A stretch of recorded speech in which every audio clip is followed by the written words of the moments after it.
Je crois qu'on est au 18e paquet de sanctions contre la Russie. Il y a un moment, on se demande ce qui va rester. Qu'est-ce qu'on va pouvoir faire de plus? Alors, il y a toujours la question de saisir les biens russes, mais ça, personne ne le veut, non pas à cause de la Russie, mais à cause de, par exemple, des pays du Golfe. Les pays du Golfe n'ont pas du tout envie de voir les pays occidentaux commencer à saisir des biens qui ne leur appartiennent pas. Donc là, il y a une très très forte réticence quant à livrer plus d'armement.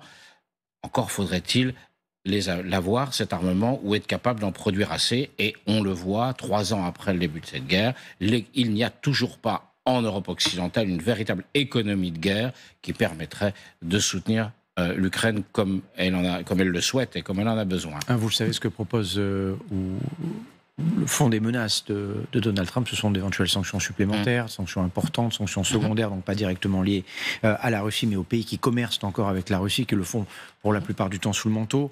Il y a ces droits de douane. Est-ce que ça, c'est de nature à faire vaciller ce régime et réfléchir son chef?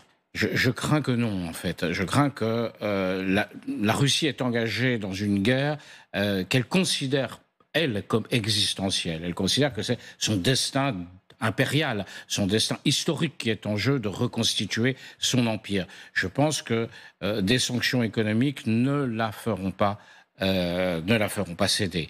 Parce que jusqu'à présent, vous l'avez dit, il y a eu beaucoup de sanctions. Il y a eu énormément de sanctions. Et finalement, le pays s'est adapté, comme d'ailleurs, dans l'histoire des guerres, les pays le font quand il y a des sanctions. On trouve des solutions. Absolument. Donc, si elle n'est pas battue militairement, ou en tout cas arrêtée militairement sur le front, que ce soit le front terrestre ou le front des frappes aériennes, je pense que la Russie, malheureusement, est dans une logique de continuer cette guerre.